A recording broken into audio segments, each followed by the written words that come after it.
Tag, meine Lieblingskinder!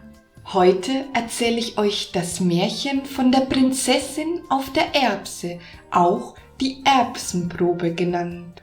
Es war einmal ein König, der hatte einen einzigen Sohn, der wollte sich gern vermählen und bat seinen Vater um eine Frau.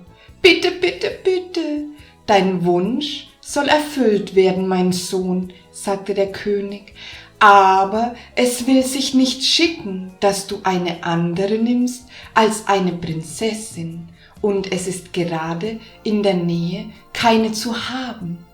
Indessen will ich es bekannt machen lassen, vielleicht meldet sich eine aus der Ferne.« Es ging also ein offenes Schreiben aus, und es dauerte nicht lange, so meldeten sich Prinzessinnen genug. Ich. Fast jeden Tag kam eine. Wenn aber nach ihrer Geburt und Abstammung gefragt wurde, so ergab sich's, dass es keine Prinzessin war, und sie musste unverrichteter Sache wieder abziehen. »Wenn das so fortgeht«, sagte der Prinz, »so bekomme ich am Ende gar keine Frau.« »Oh, beruhige dich, mein Söhnchen«, sagte die Königin, »ehe du dich's versiehst, so ist eine da. Das Glück steht oft vor der Türe, man braucht sie nur aufzumachen.« Es war wirklich so, wie die Königin gesagt hatte. Bald hernach, an einem stürmischen Abend, als Wind und Regen ans Fenster schlugen, ward heftig an das Tor des königlichen Palastes geklopft. Die Diener öffneten, und ein wunderschönes Mädchen trat herein, das verlangte, gleich vor den König geführt zu werden. Der König wunderte sich über den späten Besuch und fragte sie, woher sie käme, wer sie wäre und was sie begehre. »Ich komme aus weiter Ferne«, antwortete sie, »und bin die Tochter eines mächtigen Königs. Als eure Bekanntmachung mit dem Bildnis eures Sohnes in meines Vaters Reich gelangte, habe ich heftige Liebe zu ihm empfunden und mich gleich auf den Weg gemacht, in der Absicht, seine Gemahlin zu werden.« »Das kommt mir ein wenig bedenklich vor«, sagte der König, »auch siehst du mir gar nicht aus wie eine Prinzessin. Seit wann reist eine Prinzessin allein, ohne alles Gefolge und in so schlechten Kleidern?« »Das Gefolge hätte mich nur aufgehalten«, erwiderte sie, »die Farbe an meinen Kleidern ist in der Sonne verschossen und der Regen hat sie vollends herausgewaschen.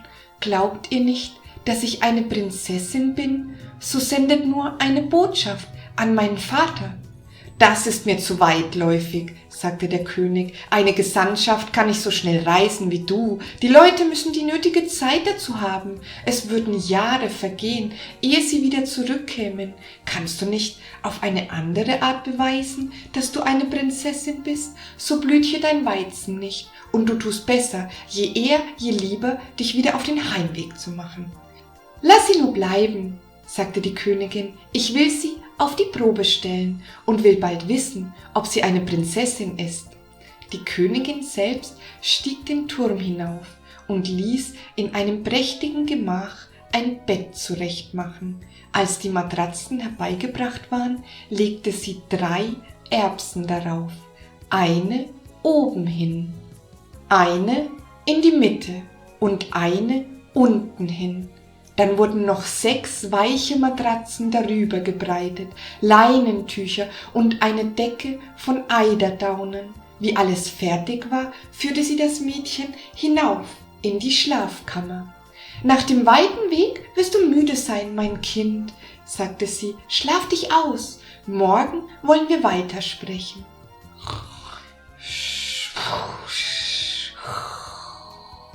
Kaum war der Tag angebrochen, so stieg die Königin schon den Turm hinauf, in die Kammer. Sie dachte, das Mädchen noch in dem tiefen Schlaf zu finden, aber es war wach. »Wie hast du geschlafen, mein Töchterchen?« fragte sie. »Erbärmlich«, antwortete die Prinzessin. »Ich habe die ganze Nacht kein Auge zugetan.« »Warum, mein Kind? War das Bett nicht gut?« »In einem solchen Bett habe ich mein Lebtag noch nicht gelegen, hart von Kopf bis zu den Füßen. Es war, als wenn ich auf lauter Erbsen läge.« »Ich sehe wohl«, sagte die Königin, »du bist eine echte Prinzessin. Ich will dir königliche Kleider schicken, Perlen und Edelsteine. Schmücke dich wie eine Braut. Wir wollen noch heute die Hochzeit feiern.« Ende der Geschichte. Vielen Dank fürs Zuhören. Bis zum nächsten Mal.